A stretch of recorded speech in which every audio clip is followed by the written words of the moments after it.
তো হ্যালো বন্ধুরা, welcome to my channel Pranab blog. তো আজকে আমাদের অমরনাথ যাত্রার ডে 4। আমরা যে বেস ক্যাম্পে ছিলাম তাওয়াই রিভার সাইডের বেস ক্যাম্প থেকে আমাদের পার্চি নেওয়া হয়ে গেছে। পার্চি নেওয়ার পরে আমরা এখান থেকে এখন কাটরা চলে যাব মাতা বৈষ্ণো দেবী দর্শনের জন্য।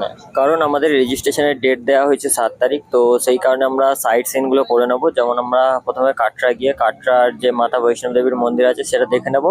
দেখার পর ওখানটায় কিছু সাইট সিন করবো। সাইট সিন করার পরে আমরা আবার জম্মুতে চলে আসবো। তো তাওয়াই রিভার সাইড থেকে তোমাদের জম্মু বাস স্ট্যান্ড পর্যন্ত যদি তোমরা অটোয় করে যাও তাহলে তোমাদের 25 টাকা করে পড়বে, আর যদি বাসে যাও তাহলে তোমাদের 20 টাকা করে পড়বে। তো আমরা এখন কাটরাই যাব। কাটরাই যাওয়ার পরে ওখানটায় হোটেল নেবো। হোটেল নেওয়ার পরে আমরা আজকের দিনটা ওখানটায় স্টে করবো। স্টে করার পরে আগামীকাল রাত্রিবেলা আমরা মাতা বৈষ্ণব দেবীর ট্রেকিং স্টার্ট করবো। আর এই যে ব্রিজটা দেখতে পাচ্ছ, এটা হচ্ছে এই যে তাওয়াই নদী আছে, সেই নদীটার ওপর দিয়ে এই ব্রিজ, মানে তাওয়াই নদীর একটা ড্যাম করা আছে, যে ড্যামটা এই জলগুলোকে আটকানো আছে। আর সামনে 20 কিলোমিটার গেলেই পাকিস্তানের বর্ডার, তো সেখানে এখানটায় জলটাকে আটকানো আছে ড্যামের সাহায্যে। তো আমরা তাওয়াই রিভার সাইডের এই সাইড দিয়ে এলাম। আসার পরে এই সাইডটা হচ্ছে তোমাদের ব্রিজের দিকে চলে যাচ্ছে, আর এটা হচ্ছে জেনারেল বাস স্ট্যান্ড। এই জেনারেল বাস স্ট্যান্ড থেকে তোমরা কাটরার বাস পেয়ে যাবে। আর আমরা এখন এলাম এখান থেকে কাটরার বাস ধরবো। কাটরার বাস ধরে আমরা কাটরাতে যাব। তো এটা জেনারেল বাস স্ট্যান্ড, এখান থেকে সব রকম বাস তোমরা পেয়ে যাবে। আর আমরা যখন বাস ধরতে যাচ্ছিলাম তখন আমরা সাইডে একটা ইউনিক খাবার দেখলাম। আমাদের ওখানে এটা পাওভাজি টাইপের এরকম বিক্রি হয়, তার সাথে তরকারি দেওয়া হয়।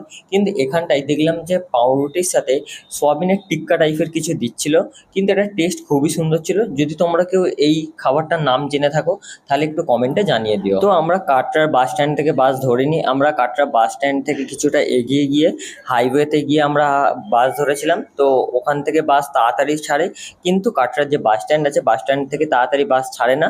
তো তোমরা হাইওয়েতে গিয়ে বাস ধরতে পারো। বাস ভাড়া পার পার্সন 100 টাকা করে। তো আমরা 6 জন ছিলাম, তো আমাদের 600 টাকা ভাড়া লেগেছে।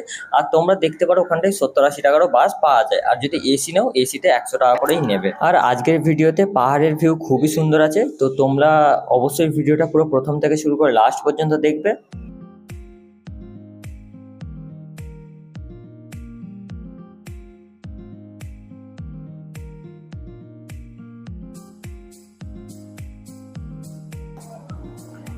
এই যে তোমরা গেটটা দেখতে পাচ্ছ, এই গেটটা হচ্ছে কাটরার মেইন গেট।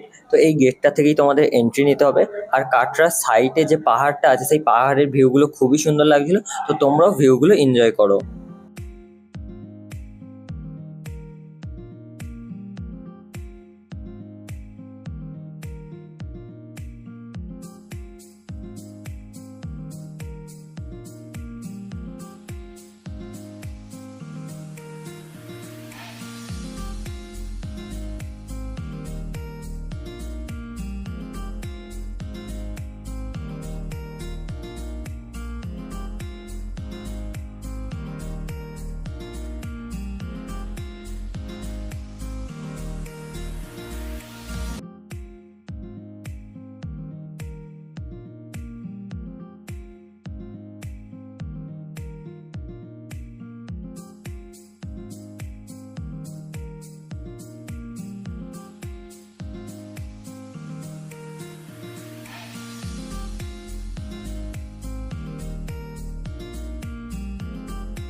তো এটা যে দেখতে পাচ্ছি এটা কাটরা বাস স্ট্যান্ড। তো কাটরা বাস স্ট্যান্ডে আমরা নামার পরে এখান থেকে হোটেল খুঁজেছিলাম। হোটেল খোঁজার পরে আমরা হোটেলে আজকের দিনটা রেস্ট নিয়েছিলাম। রেস্ট নেওয়ার পরে পরের দিন আমরা মাতা বৈষ্ণব দেবীর দর্শনে যাবো। তো আজকের ভিডিওটা এই পর্যন্তই, দেখা হচ্ছে আরো নতুন ভিডিওতে।